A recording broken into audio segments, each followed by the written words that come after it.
We just learned in the attached PowerPoint slide that having a mandatory peer assessment method associated with team assignments has minimized the student complaints about free riders in an online MBA program. Those aren't my words, they're the words of Jeremy Williams from a global online university in Singapore. In this demonstration, I'm going to design a peer assessment using the Blackboard course management system. So we're in the Blackboard management system now, and we're going to create an assessment, and since it's ungraded, I'm going to label it as a survey. The assessment that I'll be designing is a sample from Fenwick and Parsons' article titled Incorporating Peer Assessment in Adult Education. So we're going to create the assignment,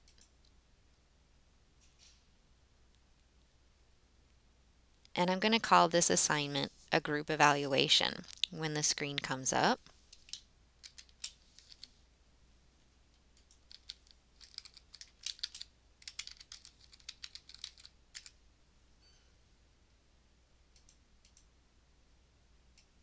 we won't have any specific instructions, so we'll just submit.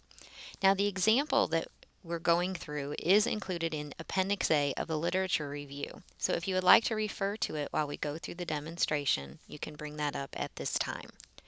Okay, now that the evaluation has been established, we called it a group evaluation, we can create the questions. You'll notice on the sample that there are 4 choices for each question. So as a result, we're going to use a multiple choice format. So we'll click Create Question, and multiple choice is the type of question that we're going to use. Now the 4 choices that we have on our questionnaire are number 4 is outstanding, 3 is competent, 2 is developing, and 1 is weak. So those are the evaluations that will be used for the students of each other. So when we create the question, we're just going to label this question 1, and from the sample you'll see that it says all members shared their ideas freely.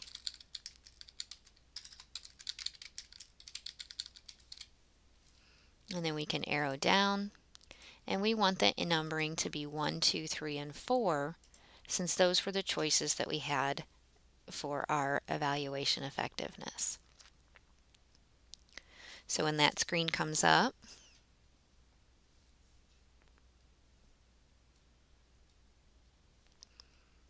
you can arrow down to the options. So answer number 1, we just want to label it as weak. Answer number 2, we can call it developing.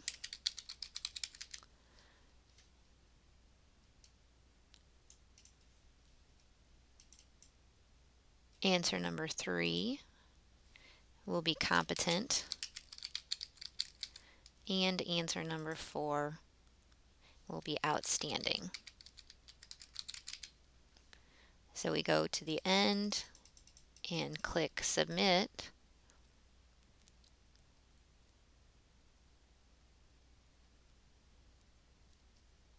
And you can see that question number 1 has been added to our survey.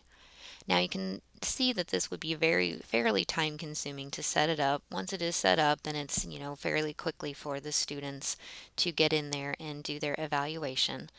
But in the interest of time, I'm not going to add any additional questions to this survey.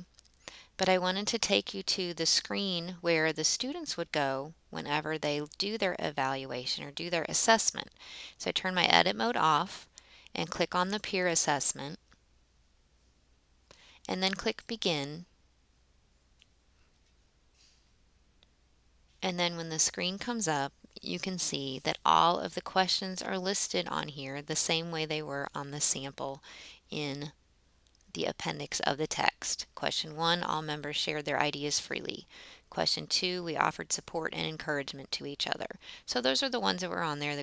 The students would indicate whether they're weak, developing, competent, for outstanding, and then the teacher can take those and summarize them as needed and use them for grading purposes.